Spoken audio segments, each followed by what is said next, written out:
नमस्कार दोस्तों, मैं हूं चंद्रभान राजभर। मैं लेकर आऊंगा आप लोगों के लिए महत्वपूर्ण जानकारी। जल्दी से मेरे चैनल को सब्सक्राइब करें और पाएं सबसे पहले वीडियो, और साथ में बेल आइकन दबाना न भूलें। तो भारत सरकार के सारे नुमाइंदे गलत, वो डिपार्टमेंट गलत, वो डीसीए गलत। तो एक पक्षीय कार्रवाई नहीं, भारत सरकार पर भी कार्रवाई होनी चाहिए, एमसीए पर भी होनी चाहिए, और डीसीए को भी पार्टी बनाकर हमें कोर्ट में लाने की तैयारी करनी चाहिए। साथियों, समय का अभाव है, बहुत बड़ा मंच है, मैं ज्यादा नहीं बोलना चाहूंगा। मेरे भी लगभग 20-25 मित्र सांसद हैं, आप अपनी एक टीम बनाइए, मैं अपने 20-25 सांसदों से आपको मिलाऊंगा, और इसका रजिस्टर्ड कार्यालय जो जयपुर में है, वहां पर माननीय कल्याण सिंह राज्यपाल है, मैं उनके बहुत नजदीक हूं, एक टीम चलकर उनसे भी बात करिए। लेकिन ये लड़ाई सिर्फ बातों से नहीं, क्रांति से जीती जाएगी, और इसके लिए कोई रणनीति होनी चाहिए। इसके लिए कोई या तो भारत सरकार हमको पैसा दे, या पूरे भारतवर्ष में 200 से ज्यादा कार्यालय क्यों खुले गए। अगर कार्यालय खुले तो वहां का डीएम भी इसके लिए जिम्मेदार है, वहां का प्रशासनिक अधिकारी भी है, और 30 साल तक अगर गलत धंधा हुआ है तो इन डीएम के खिलाफ भी 30 साल में जो तैनात रहे उनके खिलाफ भी कार्रवाई हो, उनको भी जेल भेजा जाए, और 30 सालों में जिन डीएमओ ने वहां पर ड्यूटी की है उनकी संपत्ति से पैसा इकट्ठा किया जाए, भारत सरकार के मंत्रियों से किया जाए, हमें पैसा दिया जाए, हमें सिर्फ पैसा चाहिए। बात शांति नहीं, क्रांति से होने वाली है, इसके लिए रणनीति बनाइए। और जब ये जन आंदोलन, जब सैलाब उमड़ पड़ेगा, मित्रों एक तारीख तय करो, हर जिले में वहां का नेशनल हाईवे को जाम करना पड़ेगा, तो उसकी भी रणनीति बनाई जाए। तब हर जिले से हजारों और लाखों कार्यकर्ता, हजारों लाखों इन्वेस्टर हाईवे पर जाम करा देंगे। अरे हमें मरना तो वैसे ही है, इस दुष्टों की गोलियों से मर गए तो भी कम से कम हमको निजात मिलेगी। अगर हमको नेशनल ट्रैक भी रोकना पड़े तो उसके लिए भी कमेटी तैयारी बनाए, आगरा की जिम्मेदारी हमको दे, हमको जेल जाना पड़े या गोली खानी पड़े तो हिंदुस्तान के सारे ट्रैक बंद कर दो, सारी लाइनों पर कब्जा कर लो। ये लोरा कमेटी सुनेगी क्यों नहीं, जरूर सुनेगी। कुछ क्रांति का बुगुल बजाना पड़ेगा।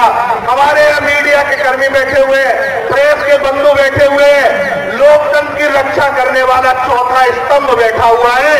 ये लोकतंत्र की रक्षा करने वाला चौथा स्तंभ, इसको हमारी चीख सुनाई क्यों नहीं देती, इनको हमारी आवाज सुनाई क्यों नहीं देती। ये हमारा आंदोलन सिर्फ छोटे छोटे फोटो में क्यों सिमट जाता है। अरे अगर तुम ही किसी के हाथों में चले जाओगे तो इस लोकतंत्र को कौन बचाएगा, गरीबों को कौन बचाएगा, हमें न्याय कौन दिलाएगा। इसलिए मित्रों, समय का अभाव है, बस यही कहना चाहता हूं कि यूं ही कुछ सवाल नहीं होते, यूं ही कुछ सवाल नहीं होते, और मिट्टी में डूबे बिना गुलाब नहीं होते, और चिरागों की तरह खुद को जलाना पड़ता है। दोस्तों, सिर्फ मुट्ठियां भींच लेने से इंकलाब नहीं होते। जय हिंद, जय भारत। जानने वाली, बहुत लंबे समय से इस संगठन को खड़े करने वाली एक बहुत ही कर्मठ लीडरशिप के नेतागण, खासतौर पे महेंद्र सिंह जी कानगढ़ और यूपी से चार साहब, और दूसरे नेतागण, और मध्य प्रदेश भारत के जन आंदोलनों के नायक, और उनको हर तरह से सहायता करने वाले, किसानों के अधिकारों की रक्षा करने वाले, उनके लड़ने वाले।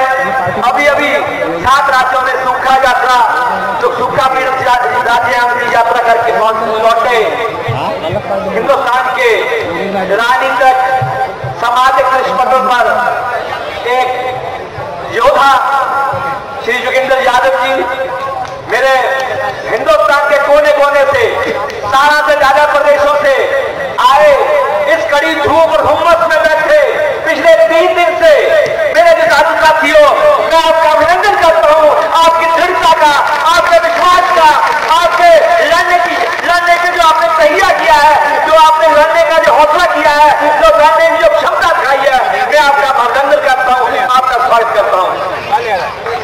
मैं कल भी आया था पंजाब में जब भी कहीं थी हमें मुझे आवाज लगाई गई पीएसएल के जो निवेशकों द्वारा, जो इस गठन द्वारा, तो मैं पंजाब के जहां भी मेरी जरूरत पड़ी मैं वहां पहुंचा हूं।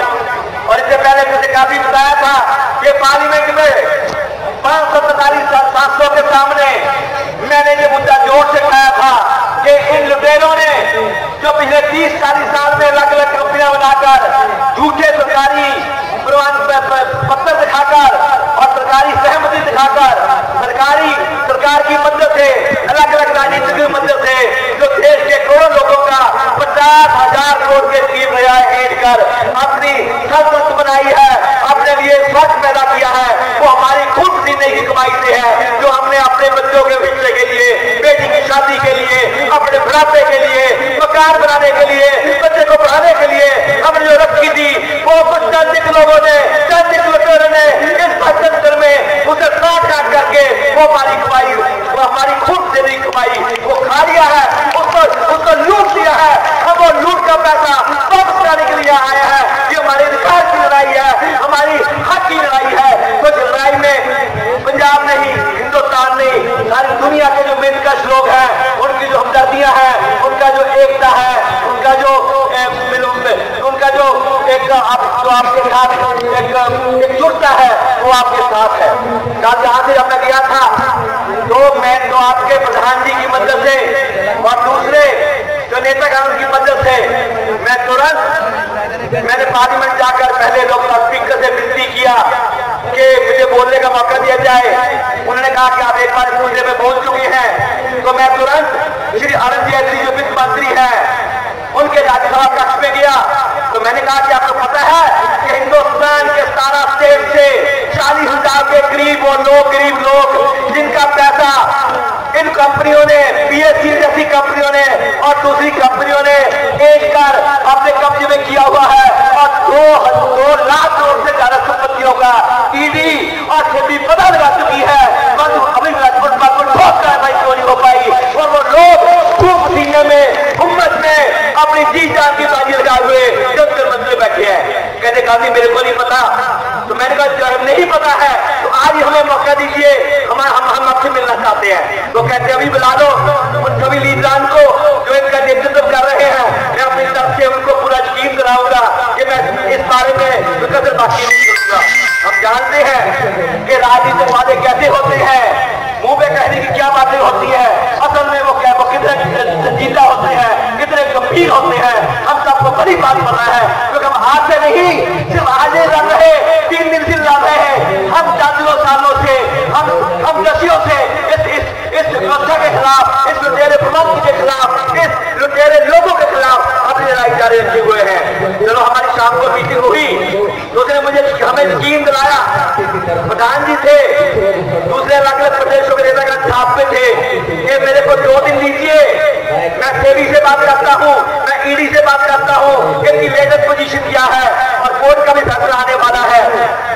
दोस्तों आपके सारे संयम, इस दृढ़ता, इस संकल्प को नमन करता हुआ मैं आपको यकीन दिलाता हूँ कि जब तक मैं पार्लियामेंट में हूँ, जब तक मेरे पास जान है, मेरे पास शक्ति है, मैं आप भाइयों की आवाज इस पार्लियामेंट से गुजारता रहूंगा और जिस मंत्री को चैन से नहीं बैठने दूंगा उसको हर रोज जवाब देना होगा मेरी बात का, उसको हर हफ्ते जवाब देना होगा हमारे किसानों का, उसको हर हफ्ते जवाब देना होगा हमारे पैसे का जो पीएससी वालों ने, दूसरी निवेशक कंपनियों ने हमारे से उठा नहीं रखा है।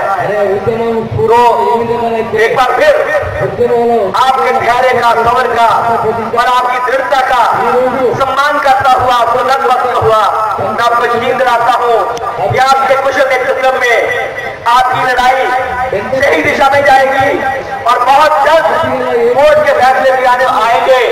और अगर वो कैसे भी आते हैं, अगर हमारी संघर्ष की जो ताल है वो ठीक झुके रहेगी, अगर वो ताल ठीक चलेगी, बजेगी, तो कारण नहीं है कि आप हजारों को लाखों लोग अपनी बात ना बनवा सके और सिस्टम को नीचा ना ला सके, अपने पैसे वापस जा ले सके। तो मैं एक नारे लगाऊंगा और इस विश्वास के साथ कि मैं हमेशा आपके साथ बना रहूंगा। मैं छोटा सा सांसद गरीब आदमी आपके साथ कंधे से कंधा मिलाकर चलूंगा। आपको जब भी कहीं मेरी जरूरत हुई मैं आपको यकीन दिलाता हूं कि आपकी आवाज बनकर संसद में गूंजूंगा। इंकलाब जिंदाबाद, कांग्रेस को पैसा वापस करो, लारे लपे बंद करो, पैसे का प्रबंध करो, लारे लपे बंद करो, लारे लपे बंद करो, लारे लपे बंद करो।